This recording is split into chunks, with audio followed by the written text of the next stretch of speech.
Hi gang, Rob here. It is the afternoon of 12 November 2016. Welcome to the second installment in our 3-video series of the Wilfred Works, the lair of one Tony Bose, most famous custom slip joint pocket knife maker. The number 2 in the series, this video, is going to be a sit-down interview in Tony's office with just the two of us talking and trying to benefit from the wisdom of a very cool old dude. So sit back, get yourself maybe a cup of coffee, and enjoy this one. I will, by the way, link the other 2 videos in the series in the description of this video so you can watch them if you happen to catch this one first. So see you soon, my friends. Okay guys, that was a pretty good tour, huh?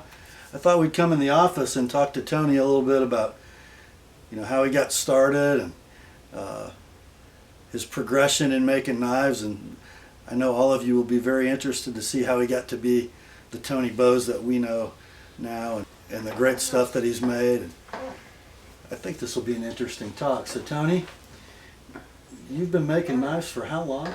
44 years. 44 years, and you started why? I just have always been crazy about them. I started with an old industrial hacksaw blade about that long a guy gave me. It was made out of high-speed steel. And he broke it in half, and I had to make 2 knives and give him one of them or he wouldn't give it to me. So I did, and I just never did stop. I always thought I could make it better, and I still think that.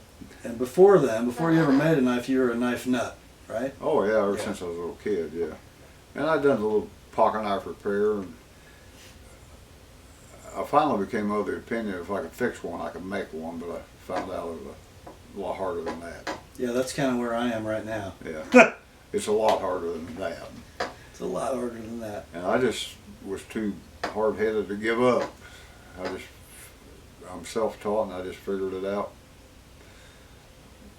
what was going on, you know what I mean, to make it work. So the thing that I've learned off of one guy was how to use a bushing. And Dick Hodgson taught me how to use that. In a pivot. In the pivot. It's a better pivot. It's a dissimilar material. It's a bigger bearing surface. And you make the bushing a thousandth thicker than the blade. And when you pin that pin down, you can beat it like a rented mule and it won't lock up. It leaves the blade free. Right. If the blade's free, it doesn't take a lot of spring to make it work right. But if you've got to override a pinch, right, you have to have a stronger spring. So if the blade is binding in the frame, you have to have a strong spring to make it have any snap. To make it work, yeah, to make it walk and talk. So all your customs have a bushing pivot? Ever since I met Dick Hodgson in 1995. That's pretty cool. If it's big enough to get it in there, I put it in there, and if it's too small to get it in there, I don't make it. So in your early days, I'm a big believer in it. I can tell. In your early days of knife making, you didn't just decide I'm going to go make knives full time. No, I made knives for 18 years before I went full time into it. And what did you do? What was your paying the bills profession while you were in that stage? I worked in a little factory for 10 or 12 years, and I worked in the carpenters union for 10 or 12 years, which I was laid off half the time, which gave me time to go out in the shop and make knives. I just never could leave it alone. I don't like it. So how did you make the decision, I'm going to quit my day job and make knives full time? The first blade show I went to, which I think was that I had a table. I started going in '82, I think. That I had a table was 1989. It was still in Knoxville. I took 18 knives down there, and I sold 2 of them. And I come back with my tail tucked a little bit. But the following week, I sold those other 16 knives to people that saw me down there and called me, and I mailed them to them. Well, that was a reversal of fortune, wasn't it? Yeah, and I kept getting orders, and I just never did go back to work. And finally, I talked to my wife. I said, if you could do this, wouldn't you want to? And I just decided to either do it or don't do it, you know what I mean? So I went full time in it, and it's been good. I guess so. And it got better when Case called me. So how long have you been affiliated with Case officially? We put our first knife out in '99. Okay. So I signed up with them in '98. At one time I had the Blade Show and the Guild Show 2 weeks apart. And for 3 months I was putting knives back for those shows, never had a payday. And my checking account got down to like 37 cents. But Case took all that pressure away. Right. Because I draw royalties off what I do with them. So I can, if I don't want to work that day, I don't have to, you know what I mean? That's good. And I'm old enough, I don't anyway. Right. And you're what, in your mid-40s now? Yeah. Right. Yeah. Yeah. I turned 70 in May. Pretty spry for 70. Huh? Pretty spry for 70. I'm thankful that I'm in as good a shape as I am. I hear you. So been making knives full time for a couple decades or more. 26 years. 26 years, and affiliated with Case for 17 years. So how hard is it to get a Tony Bose custom knife these days? After I turned 60, I don't know, I was probably 62 or 3, I threw my order book away and decided I was going to do whatever the hell I wanted to, what I had left, you know what I mean? So I just do what I want to do. So I go out there and make what moves me. Somebody will buy it. If somebody gets me interested in something, it's probably going to happen. But I don't take orders because I'm done with all that pressure. I had it for years and years and years. When I threw it away, I probably had 7 or 8 years on the books. And I just decided that's it. So are there any of those jobs left, or is the book run out at this point? No, I threw it away. Threw it away. I don't pay attention to it. I just do what I want to do.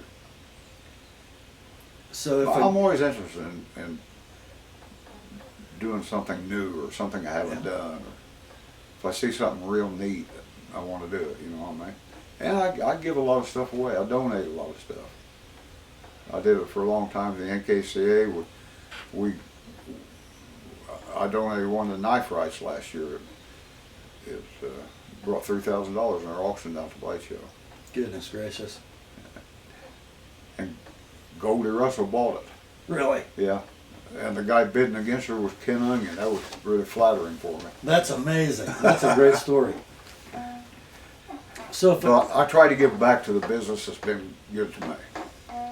So if guys watching this video are going to be collectors and aficionados and fans of your work, and not everybody can afford one of your knives, but if somebody wanted one, how would you go about buying a Tony Bose knife? People buy them on the aftermarket. I got one dealer that I work with all the time, and another one sometimes that I'll make stuff for them. Just get on the web and look at all the dealers, I guess. Boss Hoss has sold a lot of them. He never got them off me. I don't know where he got them. Really? Yeah. But there is one other option, isn't there? If we want a Tony Bose knife and we don't have $2,000 or $3,000 to spend, there is actually a way to get one. How's that? A new one. Oh, you can get it through Case. You can get it through Case. They're pretty close to what I'm doing, you know what I mean? They're not as good cosmetically. They can't, in a production knife, they can't put the time in them, but materials and mechanically, they're just as good. They do a nice job on it. So something that costs $2,500 for me, they can get for $300 or $400. So they're getting a piece of me at a fraction of the price. Exactly. And they're damn good knives. I own one, a Lanny's clip, and I've handled a couple others, most notably your Lockback Whittler. Just beautiful, beautiful stuff. Yeah. And you do one knife a year with them? We do a yearly knife, and about every 2 or 3 years they have me do something for their catalog. Okay. Just a regular catalog item. So those would be not that one a year, $300 or $400 knife. These are Regular done in catalog. the $75 Right. for whatever, you know. So regular production Case Regular knife, catalog production. but your design. Yeah. It's always got my initials in the pattern number. Okay. Like the little teardrop or the swayback jack. Swayback Jack has been a big hit for them. It was a good stuff. Teardrops done good. Yeah. Well, they all did. They all did pretty good. That small saddle on. It's amazing how just putting that little TB in the pattern number makes them sell. Well, they do a nice job on them. Yes, they do. I mean, that's what makes them sell. That TB don't mean anything if it ain't good. Yeah, you're right. Everybody knows TB is good. Well, thank you for that. So at 70 years of age, and you don't need to do this anymore. Well, I'll never quit till I can't do it again more. If my work starts to suffer or I just can't do it, then I'll quit. I'll ask you, if you could do this, would you want to? Yes. What would I do? I get bored in an avalanche. I mean, it's just something I do, you know. Never could leave it alone. That's the reason I got good at it. I couldn't leave it alone. Yeah. If there's any way to screw one up, I've done it and figured out how not to do it. Now that's an interesting part of your story, that you're self-taught. Yeah. You didn't apprentice. I made knives for 9 or 10 years before I ever seen another handmade knife. I couldn't get anywhere. I never was around where they were. My Bible was the Blade magazine. Right.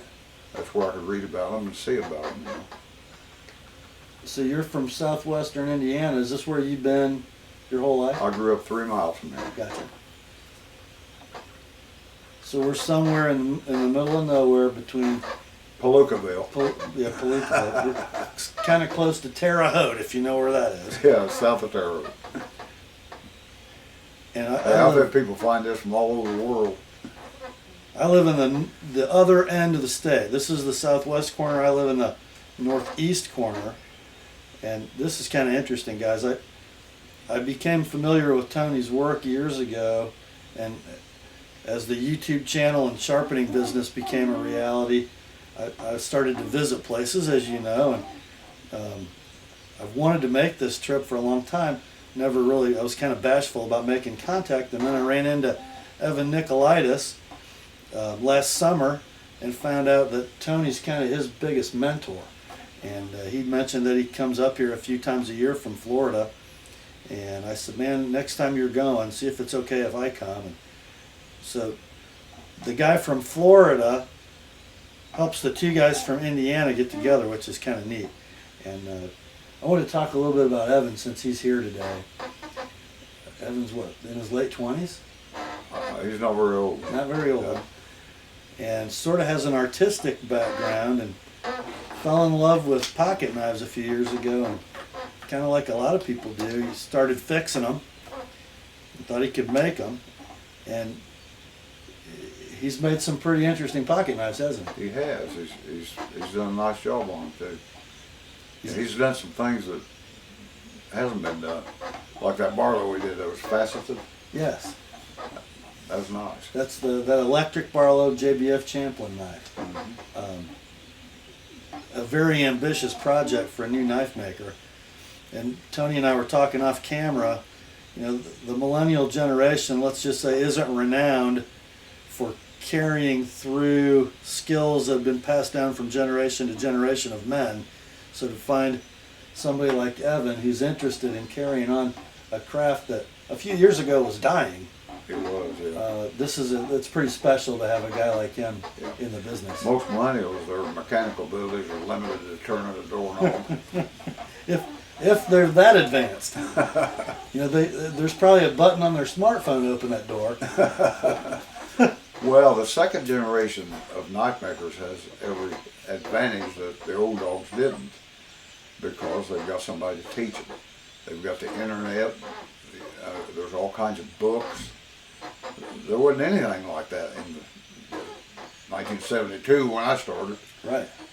I mean, it's just what they got to have is a real bad case of the want tos. Exactly. If they want to do it bad enough, they'll figure it out.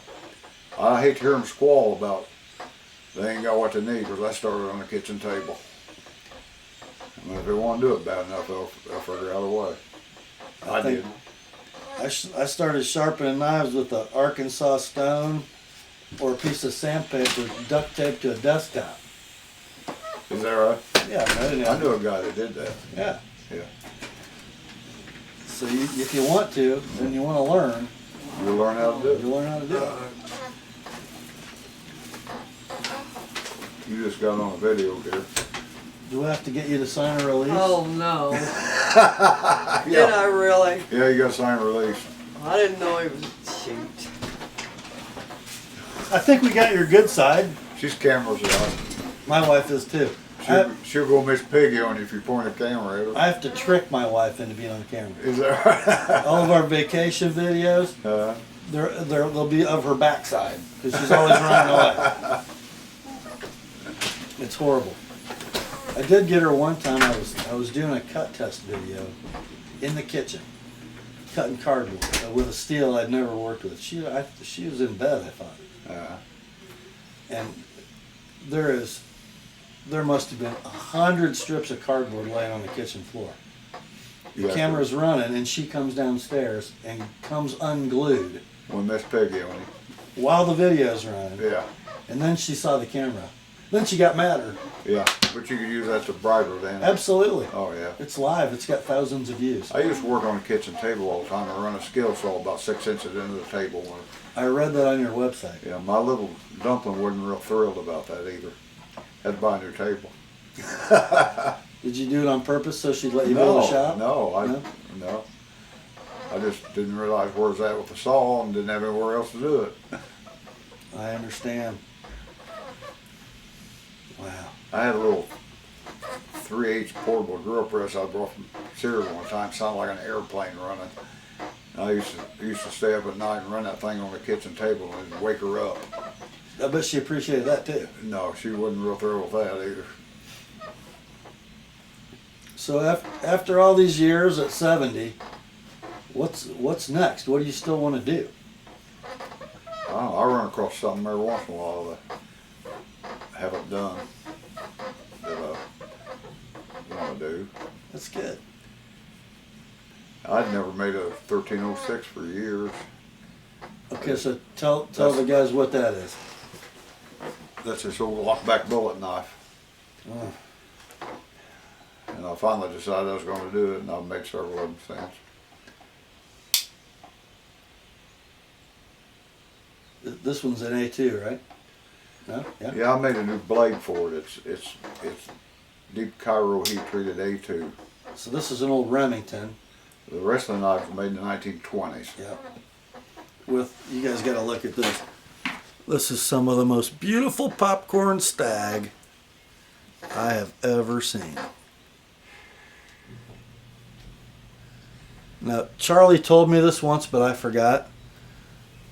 Back in the old days, they used to apply a chemical to the stag to turn it almost black. What was that called? They use potassium permanganate That's it. to boil it when it comes from India, because India is such a filthy country that it has to be disinfected. Okay. It's a disinfectant. So it wasn't necessarily to dye it; it was No. to disinfect it. It turned it dark. I had a guy ship me a rack from New Zealand one time. It'll just come right in, but anything come from India has got to go through customs Gotcha. and be sterilized. That's what turns it dark. That is just a beautiful knife, and And I think Father Time had a lot to do with that yellowish Right. color in there, you know. Yeah, it's a beautiful old knife. I look at old knives like that and wish they could tell their story. I know. I got a completely wore out 1123 up there that I wish could talk to me. The blades are almost gone. The sticker blade is on. Isn't that something? Yeah, it is. Somebody got the money's worth out of it. So that came from an era when guys actually cut stuff with their knives and sharpened them. Men were men and women were damn glad of it. Damn glad of it. Yeah, they used them. They were a tool. They weren't collecting knives. They bought it to use. And of course, you could buy a really, really good one for $4 at the hardware. See that ad right up there? Yeah, there it is, $4. Remington $4. Hunters and Trappers knife. Yeah. That's $4. That's 1123. I remember from my research that when Schrade came out with the OT2 in that fancy box, Old timer? yeah, it was almost $6, Yeah. and nobody bought it. At one time, they made an old timer knife they give away with Prince Albert tobacco tins. That you collect so many coupons in there. Isn't that something? Yeah. But old timer knives aren't old. No, 1952 or Yeah, something something like like that. that. Yeah, They were a good knife, but they're not old. they're not old. Well, that's sort of where the name came from. They were at a time when Well, they were good traditional patterns made with 1095 carbon steel, Yeah. and they're just good knives. they were a throwback to patterns that weren't being produced anymore in the Right. 50s. So that's where the name came from. Now we think old timer; those are really old, but they're not that old. That's what I do, is make things that you can't go down and buy now. Things you used to be able to walk into the hardware store and buy. You could walk in the hardware store and buy that Remington bullet. Yeah. So one thing I think's interesting, and I would have never known this until I met Evan. You've been doing this a long time. You're world renowned as being the best at what you do. And if some young person shows interest in making knives, it seems like you're pretty quick to help them. I want it to live on. When I came on the national scene, there was only like 4 other guys making traditional knives. I think people thought they were hardware items. But I've been on a crusade for years to get people to understand them. I think Bruce Voigt helped as much because he wrote several articles about them. He used to own the Blade magazine, and he knows a lot about knives. He was an old knife dealer. But he said the way that the old Sheffield cutlers showed off their best work was through the multi-blade. And I've told a lot of guys if they're making single blade knives, get bored, start adding blades. That's kind of where Evan is. Yeah, and that'll take the boredom away. But these are useful tools. Yeah. The blades are thin, the grinds are thin, they cut. They're not made to stick in a barrel or to kill anybody with. They're a tool. Or cut a pig's head in half hanging from a rope. Yeah, or slice hanging rope and all that stuff. They're made to put in your pocket and go. And you can carry one about anywhere without getting in trouble, because most of them don't lock. Okay, guys, I need to show you a couple pictures. I don't know how many of you are Blacklist fans, but this guy's sitting on the porch with Tony Whitling. You recognize him? That is James Spader, knife guy. You've made him a couple knives, Tony? I've made him a dozen probably. What do you got there? David Mamet. I haven't got that one framed yet. Oh my gosh. You know who he is? Yeah. Yeah. He's a big fan. You truly are famous. I was flattered that they came. And guys, let's see if you can see this. I'm trying to get the reflection off, but Tony was talking about this Remington bullet trapper ad on the wall. Look at that. $4 at the hardware store. That's the original ad. That's amazing. Hunter Trader Trapper magazine. And then this sign up here. Is that an original sign in that good a shape? That's an original sign. Oh, David Mamet gave me that for Christmas one year. Keen Cutter. Old knife brand. When did they go out of business? 1960, I think. Wow. E.C. Simmons Hardware. The camera won't do this place justice, guys, but this is like the Manly Emporium. It's unbelievable. Man cave. The Man Cave. And it's a big cave. It has many chambers. It's great. Wasn't that cool? I could not believe there was a picture hanging on Tony's wall of him sitting on the porch whittling with James Spader, one of my favorite actors. Pretty cool. And David Mamet, the screenwriter, also is a customer and a big fan of Tony's. Pretty neat guy, huh? He seems a little rough around the edges, but man, I'll tell you what a gracious host and an open book when it comes to the information that he possesses up here. Just had a blast with Tony and Reese and, of course, Evan Nicolaides. I'm sure this will not be my last trip from Fort Wayne down to the Wilfred Works. Stay tuned for episode number 3, my friends. Grace to you and peace from God our Father and the Lord Jesus Christ. And remember, the word is sharp.